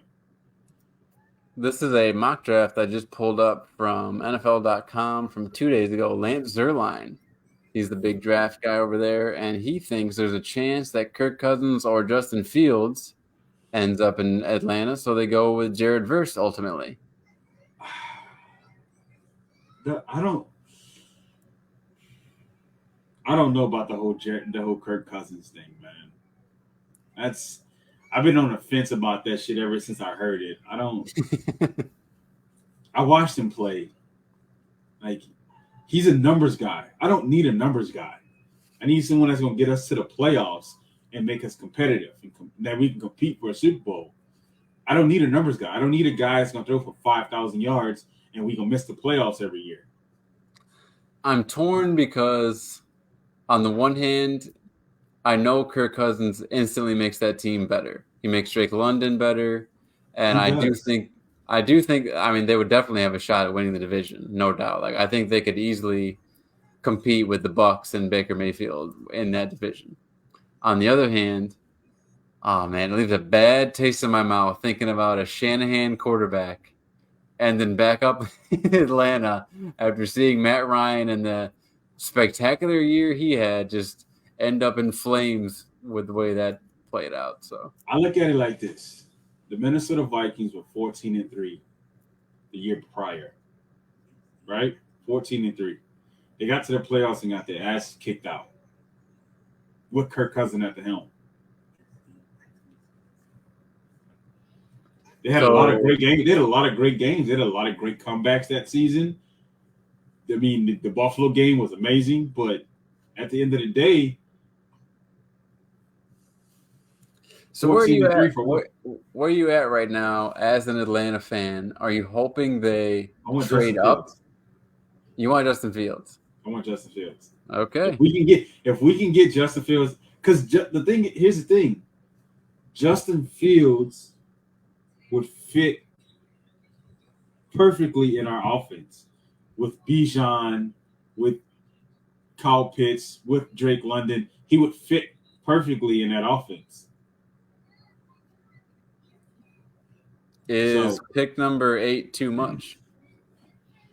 Jared, I don't know too much about Jared Verse. I know he's one of the top players for Florida State, and I know he opted out when we played Florida State. So I didn't get to really see him that much. Um, Oh, I'm sorry, man. I meant like for Fields, like how much is too much? Like is they it doesn't seem like they're gonna get a first rounder for him. Do you so think a what? second round is too So much? here's what I would do if I'm Atlanta. Chicago has 2 first-round picks. I would give them the 8 pick and swap that other pick. So I would swap our 8 pick for I think they're 12. Is it? Yeah, where is it? There it Yeah, is. I would swap this. I would let them take our 8 pick and we'll take their 12th pick, and then we Oh no, probably you know what? hmm. This is a projected trade. So they're actually this is Denver's pick. This is the trade that they projected. So they're actually at So 9. they're at 9. Okay, so I usually swap the 8 with the ninth. I'd give them, and I'll probably add maybe a third or fourth round to go with it. Give us Justin Fields, and then we can go back and we can get us a pass rusher. Oh, it's so So interesting, like because I'm still torn on Fields. I know he's a dynamic athlete, and he's a great player. The thing is when you don't have a coach, or you don't have a coach like what's his name? What's the fuck is Eberflus. this? Yeah, whatever the fuck his name is. You got a guy that's this talented. He has the arm strength. You could always fix accuracy, and you could put him run plays that make him comfortable, right? And we have a running back, we have tight end, wideouts. Like he fits into the offense. We just got to get it. I think he fits because Bijan is so dynamic, and yeah, you're right. Like if he can just get the ball to them, the problem is he hasn't shown himself to be a very effective passer. True. DJ Moore had a very good year alone, but I know, like fantasy wise, I would believe in all those guys a little bit more. But I'm curious if he on that team would be like, okay, now for sure, I know Atlanta can compete for playoffs. Like I'm just not there yet. For me, it's just more of a he adds that dynamic. He adds that because we all know Lamar Jackson can't throw. Right. We knew that. We knew that coming in. Everybody knows that he can't Yeah. throw that well, but he has this dynamic where he affects the game both in passing and running. So if True. now you get a quarterback where the defense not only are they concerned about him throwing the ball, now we concern ourselves the run pass option. We got to concern like is he going to hand his ball off or is he going to keep it? It adds that dynamic. So now your offense opens up. So now you keep the defense honest, and now we can let's start throwing the ball down the field. Let's get it to Drake London. Let's get it to Kyle Pitts. Let's get it to Bijan out in screens or whatever. Because we use him in all aspects. So I think that's why I want him. But if we don't and we end up with Kirk Cousins, I think at this point our passing game becomes 10 times better than what it has been since we lost Matt Ryan. Yeah. So that's just how I don't want Kirk Cousins, but I wouldn't be upset if we ended up getting him. But it's one of those things. It's just interesting because it's almost like you're putting the guy in the same situation. I mean, so you're going from DJ Moore to Drake London, and I would say DJ Moore is the better receiver, but I mean it's still a primetime target. Like you know what I mean? Like basically Right. you're putting like the situation is not so different. Like Kyle Pitts is an upgrade from Cole Kmet, but he had a tight end. You're not giving him weapons he didn't already have. Like Bijan, yes, that's a weapon he didn't already have. But I would be very curious to see how it played out, like actually played out numbers wise. Tickets wise, sales wise, Yeah. fan base wise. I mean, these fans in Atlanta, and I live, It was 2 hours away. shit the bed. But I see I see the Crown Vics and the Impalas with the Atlanta Falcons flags in the windows. You know what I mean? I know the Michael Vick jerseys are on everyone. Like these people are ready for a dynamic, athletic black quarterback. They've got a black head coach now. Like this is the type of thing where they want. Like could be a very good storyline for Atlanta if it all plays out well. So I know there's that part of it too. Like you could be a mediocre team, but sell a lot of tickets if you have exciting players on your team. So Yeah. that's a lot the way it works out.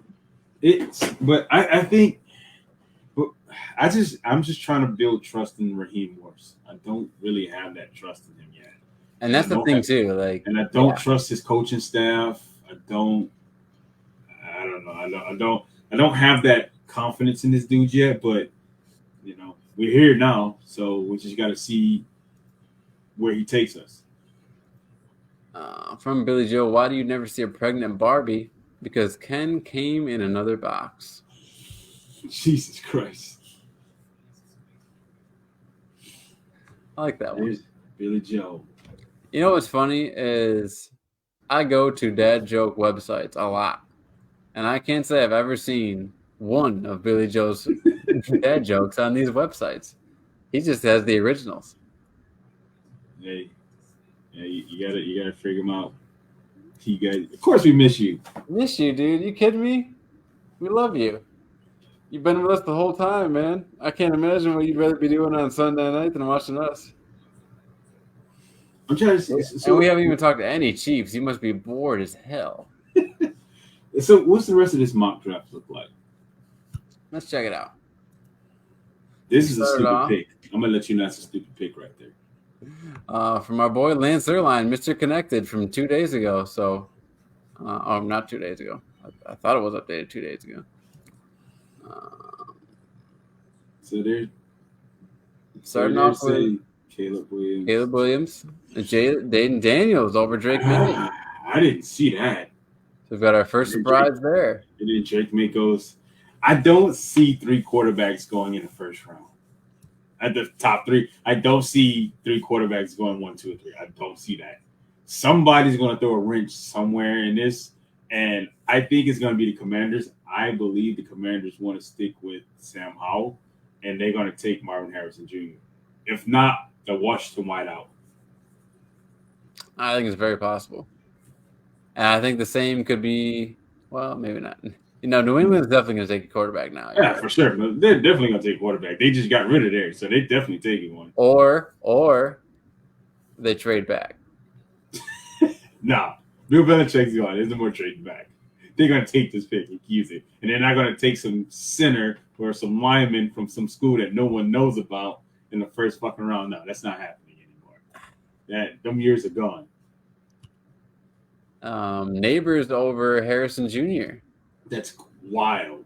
That right here is insane. Whoever wrote this don't know shit. There's no way you take Malik Neighbors over Marvin Harrison Jr. Especially with Kyler Murray. No, that's not happening. Then we go to the first tackle being Latham over Joe Alt. That's interesting. Yeah, that's not. The Giants definitely need to build that offensive line back. Oh yeah. I don't know about that one. I don't know about the Titans taking the lineman, especially if Derrick Henry walks. You think they would want to go with a weapon? You may have to, because you leave yourself exposed taking a lineman. Yeah, I mean, I don't think, and then you lose Derrick Henry, and you probably don't have D Hop. D Hop ain't going nowhere. D Hop's going to be. Yeah, who knows? Good question. They could try. I could see them trading back. That's very possible. JJ to the Broncos. Stupid. If the Broncos take, you go ahead. You can continue living in your turmoil if you take this man as your quarterback. And then they got this bullshit up here. Just taking a tackle. That's gonna be a very, especially if Rodgers is coming back. You're gonna need that. You're gonna for sure need that. The Vikings get a pass rusher to replace Daniil Hunter. Makes sense. They don't have they don't have a running back, but okay. The Bears still get a receiver to pair with Caleb Williams, even in that trade back scenario. That's a hell of that's a good that's a hell of a receiver there. Vegas Raiders going with D tackle. Byron Murphy. Saints taking the offensive tackle. Brock Bowers going 15. Let's wait. The Saints taking the lineman, especially if they're gonna cut Mike Williams. They gonna cut Michael Thomas. I don't know. I don't know about that one. You think they're in a hurry with Chris Olave and Rashid Shaheed? Rashid Shaheed he's your kick returner. He's a guy that you come up the trick play and take the top off the defense. He's not like a number 2. AJ Chris Perry. Olave is your number 1 for sure. Yeah. Do you like that? 15? You like that? You got him, Michael Pittman. That's Could be nice. Jonathan Taylor. Shit, that's a bad offense, man. That's if Anthony Richardson stay healthy. Yeah. Good luck.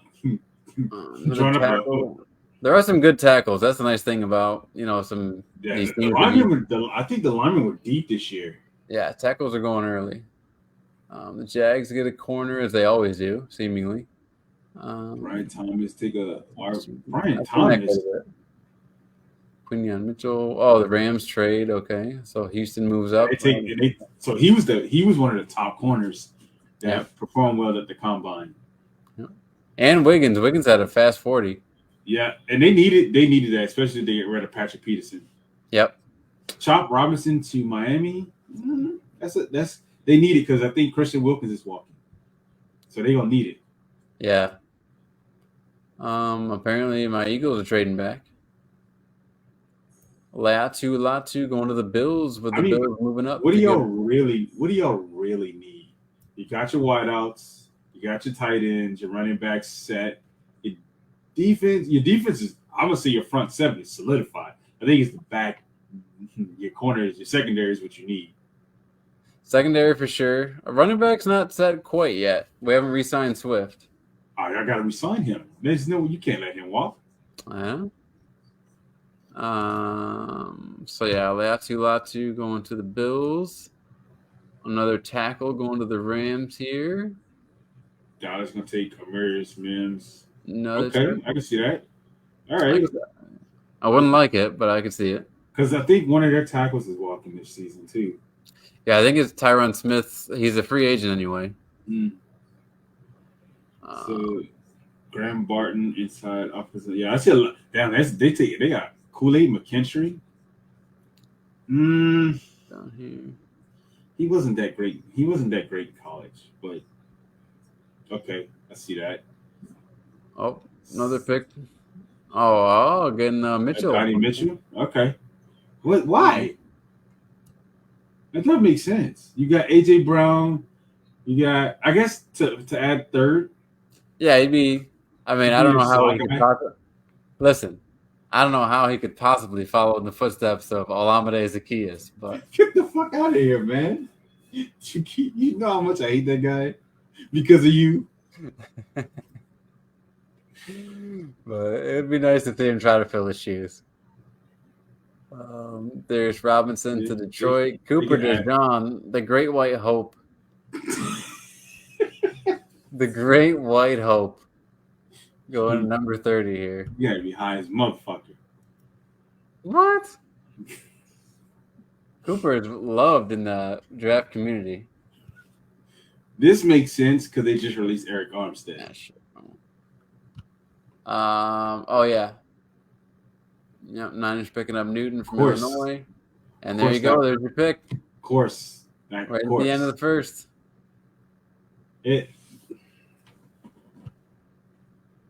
That makes, I guess it's the Chiefs. They don't care if the guy can catch or not. They just go for speed. Oh, look, you're at 4-2-1. How do you feel about the fastest player in the draft? I think the problem for me is like, I mean, the last player. I mean, Chris Johnson was the last successful player with a fast 40. Yeah, that's a perfect name to bring up. A guy who what the? I don't know. What the hell is that? But after Chris Johnson, it's just I mean, you had some DBs, but they didn't pan out. Speed is speed, but Yeah. his body, his build is what kind of worries me. Because John Ross was what? I think he was 6 foot. I think he was like 160 pounds. Tiny. Like, man, that's Tiny. you going to put something on. Because Tyreek, because if you look at Tyreek is a small guy, but he has weight on him. Like he's not just bones. There's weight to him. Like Yeah, he's got that like Steve Smith kind of build. Yeah, and he can still run. Yeah. So if Xavier Woods want to be successful, he's going to put some muscle on. I think it's like what a fun thing to be told to put on weight. Right. Especially today in America, to be told to add weight. Like your only issue is that you need more weight. Okay, cool. I think that easy. This is easy. I can put on the muscle. Fuck yeah. You got NFL money now. You can just go to the fucking McDonald's all the time. Yeah, but I think it'll be good though. I mean, if he goes to the Chiefs, the good thing is he's for sure going to be that Tyreek. They're gonna put him in a Tyreek Hill position. Yeah, it's pretty fair projection, I guess. Pretty fair. There's gonna be 100 more of those before the draft starts. Yeah, and they're gonna change. Each one of them gonna be different. They're all gonna change. So we'll see. Oh yeah. Now I believe tomorrow is when I love the term legal tampering starts. Or a free agent? Well, yeah, the free agency starts. Because that's what I think. It's the league's the actual first day of the new year, right? Yeah, it's kind of like when you can get an idea of who's going to sign where, but they can't make it official yet. Yeah, it makes sense. Yeah. I don't know if there are a lot of big free agencies out there. I don't know. Well, it'll like Daniil Hunter will be interesting. I would like to get him. If we could get him, that would save us that number 8 pick. Yeah, Justin Simmons. But the thing about this stuff too is not so much legal tampering, but like all the stuff with NIL now. Yeah. And now that you can they even call it the tush push. It makes me feel so bad for Reggie Bush. He got fucked so bad. Like they banned that play for the longest time, and they called it the Bush push initially, and then they said you couldn't do it, and now they call it the tush push, and they didn't even give him credit for it. And I like what Johnny Manziel is doing though. I like what he's doing for NCAA. Yeah, I like what he's doing for Reggie Bush. He's like, I'm not attending any more Heisman shit until he get his back. People have been saying that. Like but he should have been on that a while ago. Yeah, I don't know if they're gonna give it back to him, no, but I don't know, dude. I've never not like had players in a coming draft where I was like, I don't like this guy. JJ McCarthy is one of those guys I don't like. I don't like him because he won the national title and he didn't do shit. That's why I don't like him. I don't have a single memorable play from his. You can't find a memorable play for like, oh my god, that just jumped off the page for you. But like as far as like fun stats go, like I heard Drake May ran for like 42 first downs. That's a good stat. That's a hell of a good stat. Hell yeah, I'll take that. You know how hard first downs are in the NFL. So yeah, I haven't heard any cool stats like that from JJ McCarthy. Nothing. Just that he might be a good leader. Like that's it. He's not even a good leader. He's not a good fucking leader. He didn't do shit. What so goddamn ever. His defense carried him. The running game carried him. They were supposed to lose to Ohio State, but Ohio State couldn't stop the fucking run to save their life. And we saw it against Missouri. So let's wrap this puppy up with some fun. We'll do some free agency predictions before we get out of here. I'll throw some names at you, and I'll see. You tell me where you think they're going to go. Mm-hmm. We'll kick it off. Russell Wilson just visited Pittsburgh. Where do you think Russell Wilson's going to end up?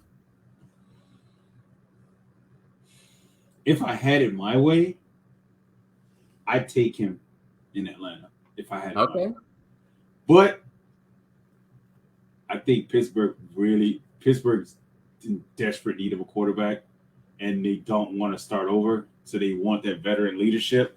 So I think if he lands anywhere, it'll be Pittsburgh. I know he spoke to the Giants.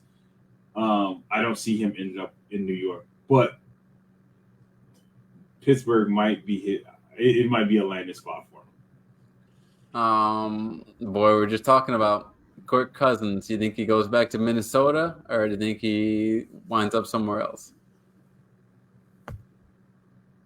He loves Minnesota. There's You like that? He's been in Minnesota a long time. He's done a lot of things in Minnesota. I don't see him leaving, especially with the talent he has with Justin Jefferson, Jordan Addison. They still need to add a running back. Obviously, they still have who's the tight end? They still have T.J. Hawkinson. Yep. So, I think he resigns with them. Okay. I don't think he leaves Minnesota. Now heading over to the running back position. What about Tony Pollard? You got a spot for him you like? Yeah, it's called the grocery line. Bag boy. Get him the fuck up out of there. Tony Pollard is trash, and we all saw it this year. He is not getting a contract extension. No, hell no. He's gonna be a free agent for a long time. You think he ends up a backup? Fuck yes. Okay. Last year was his year to shine, to show everybody, hey, it wasn't just situational plays for me. Yeah. Last year was your time. They gave you the reins and you fucked it completely. I should have looked at what teams had cap space. That would have helped. Billy Joe says, I was in a peekaboo accident last night. Went to the hospital and they put me in the ICU. All right. Another running back, Austin Eckler. You think he goes back to the Chargers, or you think he winds up somewhere else? After the shit the Chargers put him through? No, I think he walks. Unless they give him what he wants, because he was one of the loudest voices last year when it came to running backs wanting to get paid. So if the Chargers don't give him what he wants, he gonna walk. But I don't think he gonna give him a chance to. I think he's gonna tell them to go fuck themselves.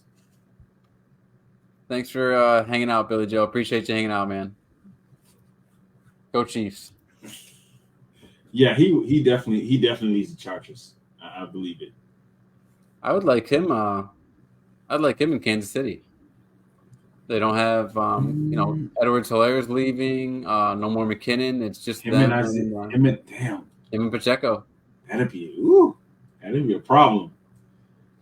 Yeah, that'd be a goddamn problem. Yeah, I can see that. Him if he's in division, stick it to him. Fuck yeah, definitely. Yeah, I can see that because he'd definitely help out. Oh yeah. Now what about two more running backs I got in mind here? The King, Derrick Henry. Dallas. Yeah, okay. I can see him ended up in Dallas. Derrick Henry in Dallas. I can see that. I can see that as a possibility. I think he just bought a house in Dallas.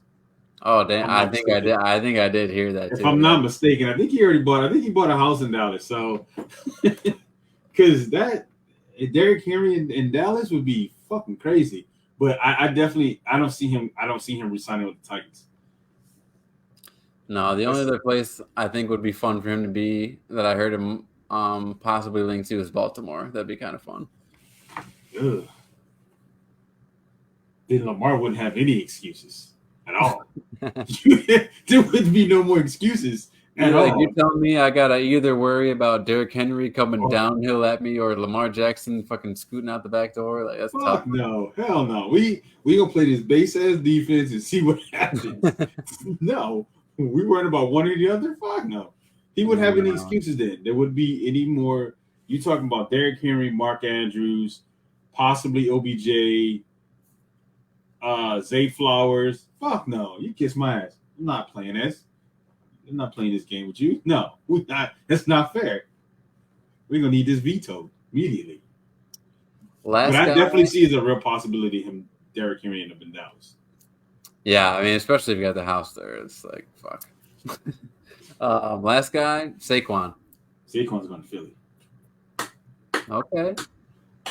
because it's the best fit. It is the best fit for them. They have the best offensive line. You have Jalen Hurts. You have AJ Brown. I can never fucking remember this guy's name. Devontae Smith, and then you have Dallas Goedert. You pop him in. Listen, then at this point, and then the Eagles at this point won't have any more excuses. I know he played at Penn State. I think he is from the area originally, like high school wise. I'm not sure. So if you don't re-sign DeAndre Swift, then he'd be a good replacement. It'd be a fucking badass replacement. And he's still healthy and he's still got time on him. And the reason why they could do it, I don't want them to do it, but the reason why they could do it is I understand they got plenty of cap space and aside from safety, not really too many other positions they need to fill right away with free agency. So yeah, and anything like corner wise, you can just fill out in the draft. You can just take that shit, fill out because you still got Keely Ringo that's played. This is gonna be his second season, so and I think you'll be fine. But I mean, Slay and Bradbury are still under contract. They were just bad last year. Yeah, they were. But I think you take. I see this for the Eagles. You sign Justin Simmons, you sign Saquon, and then you just sit and be done with it. And that's your free agency, and then you figure everything else in the draft. That'd be pretty sick. There's a couple guys. I mean, I don't know if it's just because I was raised to be cheap or what, but I'm always looking in the bargain bin. So I'm like, you get what you pay for. I'm always looking in the bargain bin. What's that dude? I'm always like, oh, Deontay Foreman. What could he be in Philadelphia? You know? No, you get what you pay for. That's why I don't like bargaining. I don't like bargain bin shit because you get exactly what you pay for. I mean, hell, look at us. We signed all these. We signed Bud Dupree. We signed a bunch of bargain guys, and they didn't do shit for us. Scotty Miller. Yeah, exactly. And didn't do shit for us. So, no, I'm good. Yes, sir. Well, we've been at it for a little while, my friend. Thanks to daylight savings time, it's officially almost 1 o'clock on my end. Is it really? Shit. At 12:30. Yeah. Damn. Yeah. Yes, sir. It's we can do this all night. Especially, I mean, if we give it long enough in between shows, shit, we got. Yeah, exactly. Yeah, man. We won't MFers. Hopefully, we don't leave you hanging this long next time. But we got the draft coming up. We're gonna try to get the schedule together. Oh yeah. But for now, we're gonna peace out, and we will see you if nothing else. Draft time. Definitely before the draft. No doubt before the draft. We'll probably have one before the draft, and then we'll have one first night or draft night. Yes, sir. But we're gonna say goodbye to you guys. No music, no ceremonies. Just have a good night. See you later.